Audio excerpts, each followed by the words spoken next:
Okay, now we are going to start the question number 3.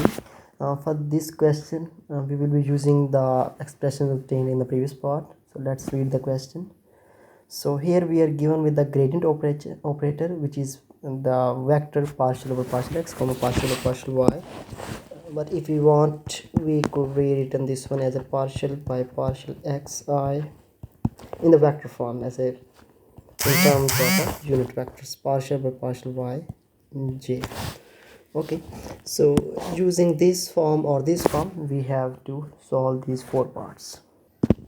The very first part of question 3 is asks to find the dot product of the gradient operator with itself. So let's find that. So dot product will be partial by partial x comma partial by partial y. This is the value of the gradient operator, and its dot product is to be calculated with the partial by partial x itself, the gradient operator. So partial by partial y. Okay, let's calculate this dot product. We know from the definition of dot product, like if we have a comma b.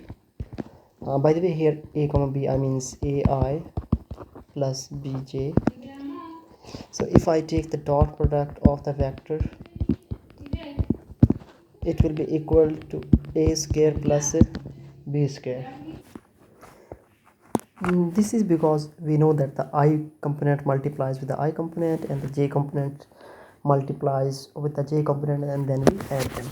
So using that fact, it will become partial by partial x. The I component will be multiplied with the I component plus the j component will be multiplied with the j component.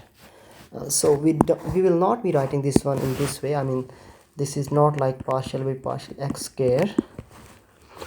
It's not a better form to write. Rather, it should be written in the following way, that this is partial square over partial x square. So because the derivative with respect to x is being applied once and once more time, so it will be partial square over partial x square, the second derivative with respect to x. Similarly, this one is partial square over partial y square. Okay, so this is the gradient operator when we took its dot product itself. So this was the part A, question number. The second part of question 3, it states that show that gradient operator dot product with gradient operator of the function is equal to f of xx plus f y. So let's prove that this one as well. So here we want to prove that gradient operator dot product with gradient operator applied in function, it will be equal to fxx plus fyy. So let's start with the left hand side, which is gradient operator times gradient operator applied on f, and we have already seen the gradient operator dot product with itself is basically partial square and not f at the moment, partial square over partial x square plus partial square over partial y square, and that is applied on the function f.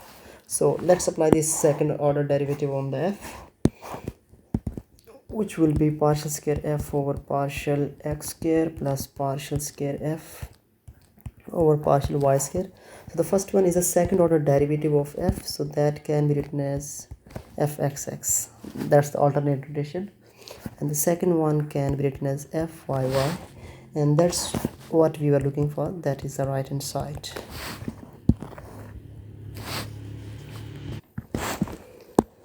Okay, now we are supposed to rewrite this expression in terms of g, and we have already obtained that expression for fxx plus fyy in the last part of the question 2. So we are going to use this one in the part C of the question number 3. So let's try to do that. So this is the third part of the question 3. So let's start with this expression. We have already proved that the gradient operator, when we take its dot product with the gradient itself, it becomes fxx plus fyy. So it will be fxx plus fyy, and we have also noticed from the question 2 part D that this fxx plus fyy, this was equal to 1 over r GRR. Sorry, this is just GRR plus 1 over R GR plus 1 over R square G theta theta. That's what we proved in the last part of question 2. So we are going to use over here. So let's start with the, we have already started. This is my left hand side basically, because this is the same thing and just we have proved in the previous part of this question. So here we can rewrite this expression on the right. This can be written as, so this is the second order partial derivative of g, so I can rewrite this one as a partial square with respect to r, and here g plus 1 over r partial by partial r of g plus 1 over r square, and partial square this time the second order derivative with respect to theta g.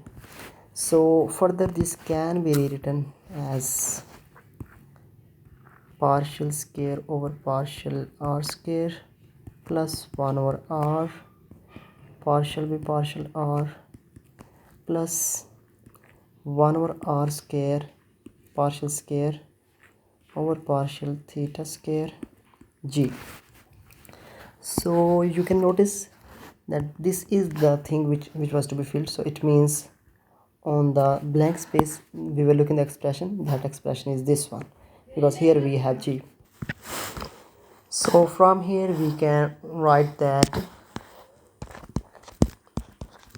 this is equal to partial square over partial r square plus 1 over r partial by partial r plus 1 over r square partial square over partial theta square of g.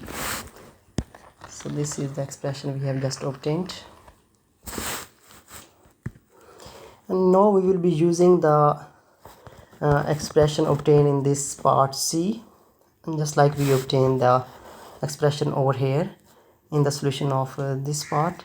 Now we have to use that in this section in the question 3 part D.